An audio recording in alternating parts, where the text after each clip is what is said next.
Allora, con i Blur e la loro Country House andiamo all'ultimo segmento di Rebelot dedicato a Ma va là, la scoperta dell'acqua calda. Ebbene sì, perché noi nel nostro piccolo l'avevamo detto più volte e l'avevamo detto con Paolo Sensini, che è il nostro analista internazionale indipendente all'ascolto e in diretta con noi. Buonasera Paolo. Buonasera. Ecco, noi l'avevamo detto così nel nostro piccolo, la nostra piccola radio, già quando stavamo preparando la manifestazione di Milano con tutte quelle puntate su Mare Nostrum. Mi ricordo che tu ci avevi detto: guardate che, insomma, conoscendo un po' di Libia e delle cose che stanno succedendo, è probabile, e ci sono delle informative dei servizi marocchini e non solo, che dicono che, insomma, tramite il canale dei barconi dei rifugiati si possono benissimo infiltrare, e sembra lo stiano facendo anche dei terroristi. E oggi questa cosa è il dossier sulle scrivanie del Viminale, dei servizi e di tutto quanto, che rassicurano come sempre. Ma dobbiamo sempre aspettare 2 anni in Italia prima che una notizia, che comunque abbiamo trovato anche grazie a te, ma nel senso era abbastanza nota andando a delle fonti non così coperte. Il governo marocchino non è esattamente un governo così delle banane. È così difficile, insomma, riuscire a capire che 2 più 2 fa 4, come in questo caso? Sembrerebbe di sì, che sia molta fatica. In realtà il problema di questo paese, gli italiani con la specifichiamo, è che sono scordevoli, come diceva qualcuno, cioè dimenticano tutto.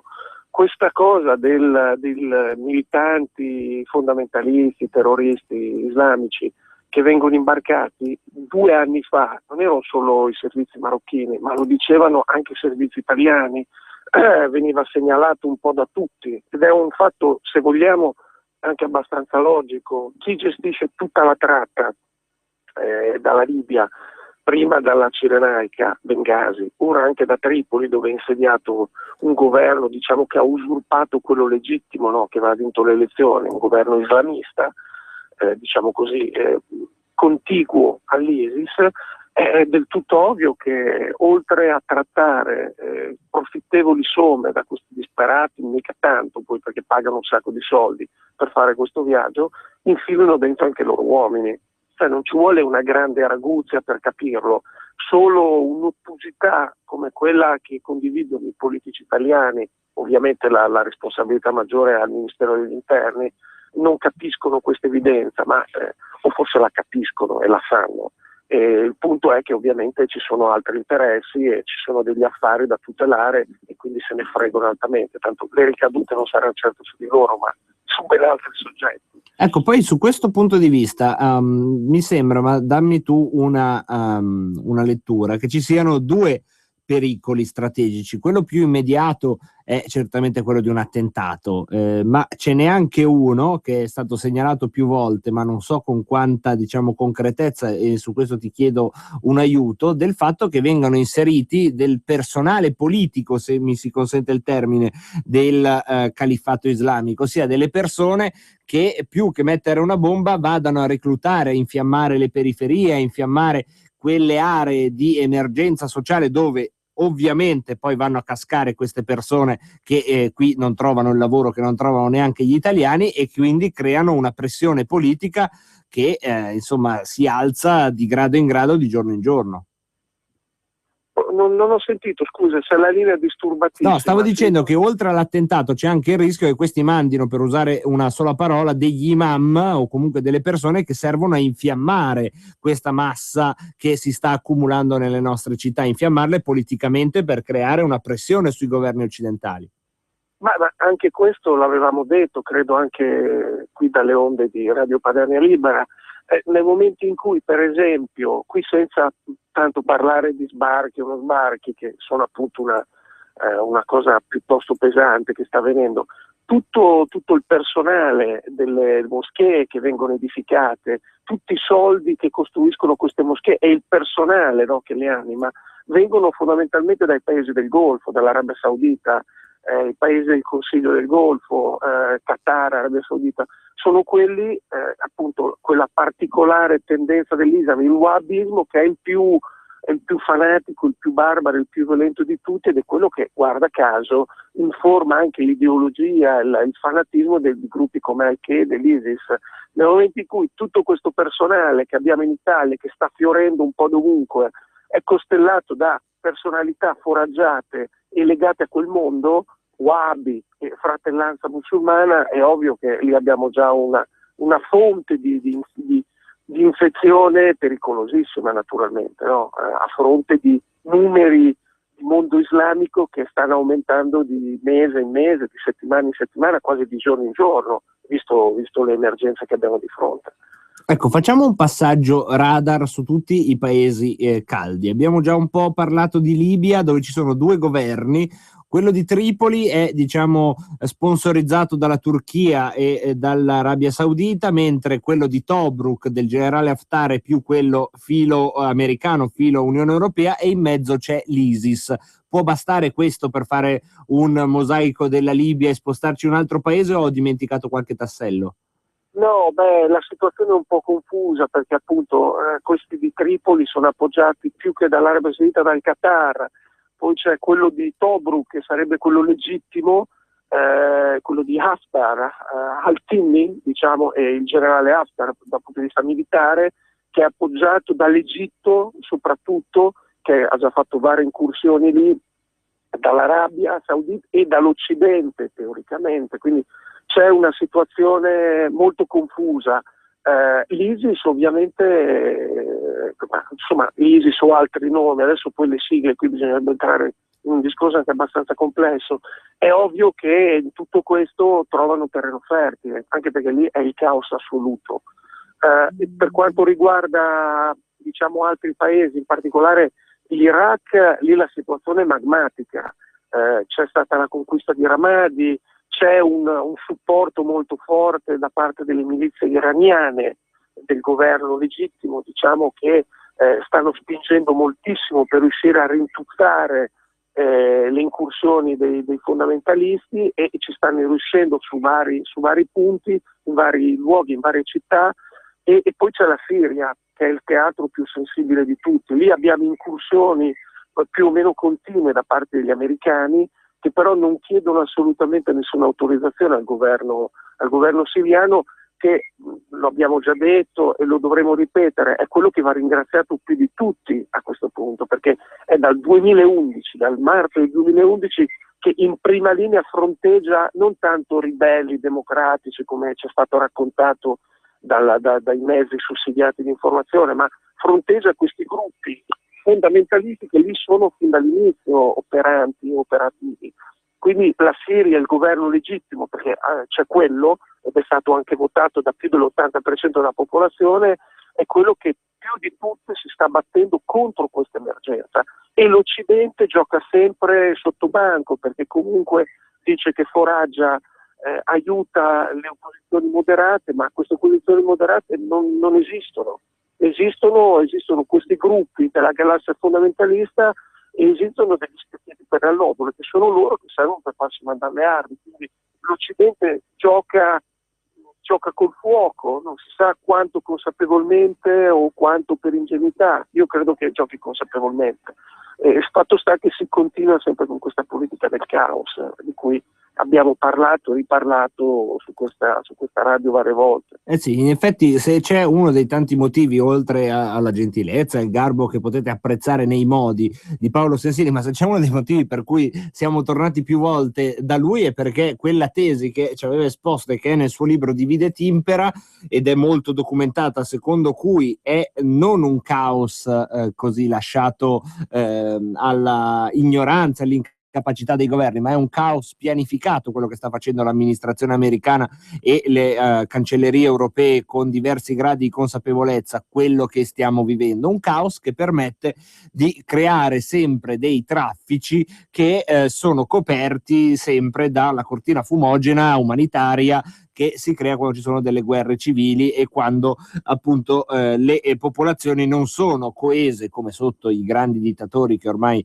non ci sono più, Gheddafi e che quant'altro, lo stesso Bashar el-Assad eccetera, ma quando c'è una balcanizzazione come quella che sta avvenendo del Medio Oriente. L'ultimo passaggio, Paolo, te lo chiedo di nuovo sull'Egitto, perché dal punto di vista occidentale lì qualche cortocircuito c'è e forse tu puoi aiutarci a capirlo. L'ex presidente Morsi è stato eletto, era stato eletto democraticamente, dopodiché è stato arrestato per una serie di tumulti che ci sono stati e che l'hanno deposto, e adesso è stato condannato a morte perché durante il regime di Mubarak, durante la sollevazione contro Mubarak, aveva fatto evadere dei prigionieri da un carcere. È una vera e propria restaurazione quella di Al-Sisi, oppure ha dei profili di discontinuità con Mubarak? Questa è la domanda numero uno. La domanda numero due è: come sta in piedi il concetto di democrazia con quello che è successo comunque a Mohamed Morsi? Dunque, parlare di democrazia in quelle aree è è sempre molto azzardato, nel senso che anche lì l'informazione, l'intelligenza occidentale, in particolare con l'italiota, ne ha parlato continuamente di questi processi di democrazia, ma lì non c'era nessun processo di democratizzazione in atto. C'erano dei movimenti sapientemente sobillati e sul quale, per esempio, in Egitto, tanto per rimanere al punto in oggetto, la fratellanza musulmana ha utilizzato questi moti per prendere il potere e giocando su una sua presunta democraticità. Il problema è che non ha dimostrato alcun tipo di coerenza, no, con queste parole. Infatti, dopo poco si è trovata tutta la popolazione in piazza, cioè ci sono state manifestazioni in Egitto, non dimentichiamolo, di 20-30 milioni di persone, cioè delle vere e proprie sollevazioni popolari della popolazione, che in qualche modo aveva dato qualche credibilità al regime di Morsi, ma che è stato completamente disattesa questa fiducia. Quindi a quel punto i militari, l'esercito, che è una forza in questi paesi importantissima dal punto di vista anche proprio della governance, come si suol dire, ha deciso di muoversi e ha detronizzato questa componente molto appoggiata anche dagli Stati Uniti, che non assicurava nessun tipo di governabilità del paese e rischiava una deriva pericolosissima per l'Egitto. E quindi hanno deciso di eliminarlo, di eliminare la fratellanza musulmana e per creare un certo tipo di stabilità. Certo, con i nostri parametri è un colpo di Stato, ma tutto quello che lì è avvenuto negli anni è difficile metterlo sotto nei la nostri parametri. di democrazia. È certamente anche un'operazione un po' superba, no? Paolo, io ti ringrazio molto per queste delucidazioni, ci sentiamo presto ancora in collegamento telefonico, ma anche un'altra volta magari ospite in studio, perché so che stai lavorando a un divide team per a due, diciamo. Sì, sono successe molte cose in quell'area, quindi è bene fare un po' il punto e rimettere le cose in chiaro, che sono veramente poco chiare per come vengono presentate dai media. Allora noi ti prenotiamo. Grazie mille, Paolo. Grazie a te e agli ascoltatori. Grazie mille Paolo Sensini, che insomma ci ha fatto questa panoramica sul Medio Oriente, perché i problemi che sorgono lì sono strettamente collegati a quello che viviamo, che rischiamo di vivere qui in Europa, se non oggi ma domani è abbastanza probabile. E adesso ho una notizia che non so se da un certo punto di vista vi può consolare o da un altro vi può far dire ma no, non è possibile. E la notizia è che tra poco dovremmo avere forse in diretta Matteo Salvini qui in diretta su Radio Padania Libera durante Rebelot, e questo potrebbe portare a un ampliamento della puntata di Rebelot di oggi fino oltre il limite consueto delle 18:30. Io guardo alla parte tecnica Guido Pancaldi, Roberto Colombo, Joslen, che mi dice che sì, che tra poco ce l'abbiamo in diretta. Allora io vi dico che è così, signori. Il Rebelot stasera dura un pochino di più, e dura un pochino di più perché c'è un filo diretto straordinario con il segretario federale della Lega, Matteo Salvini. Buonasera Matteo.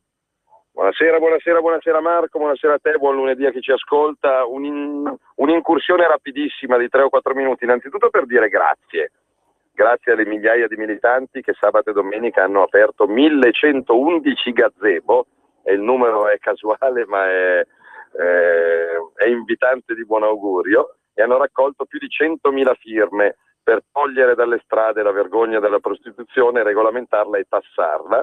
E io dico grazie a loro, grazie a chi ha firmato, ma soprattutto grazie a chi è all'ascolto in questo momento e sabato e domenica non ha potuto andare al gazebo, però può andare domani, dopodomani, quando vuole, a firmare nel suo comune di residenza, da nord a sud, ancora per qualche settimana, quindi a Milano, a Torino, a Bologna, a Brescia, a Cernusco, Lombardone o nell'entroterra e nelle valli vicentine, arriviamo a 500.000 e ripuliamo un po' le strade dell'Italia, diamo diritti, diamo doveri, quindi il grazie innanzitutto.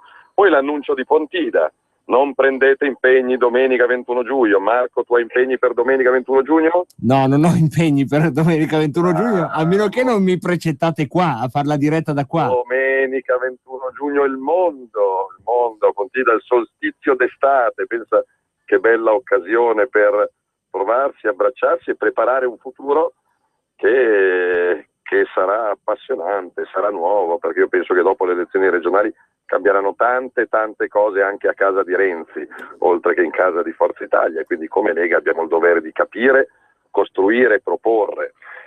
Quindi non ci annoieremo. Si dice che Renzi è passato da 6-1, anzi da 6-0, come ipotesi di risultato regionale, a 6-1 e adesso ha un po' paura di addirittura finire 4-3.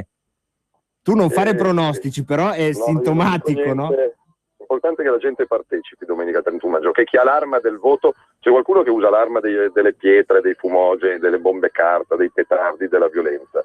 E il 31 maggio c'è la possibilità di fare la rivoluzione in cabina elettorale, quindi chi ha questa possibilità, io non ce l'ho, ad esempio, tu non ce l'hai. No. Chi invece è in Veneto, chi è in Liguria, chi è in Toscana, chi vota per il comune di Lecco piuttosto che di Vigevano, l'arma ce l'ha, ed è l'arma più potente da usare in questo momento, perché ormai l'arroganza del tizio che abbiamo come Presidente del Consiglio è veramente incredibile. Oggi parlava di simpatico bonus.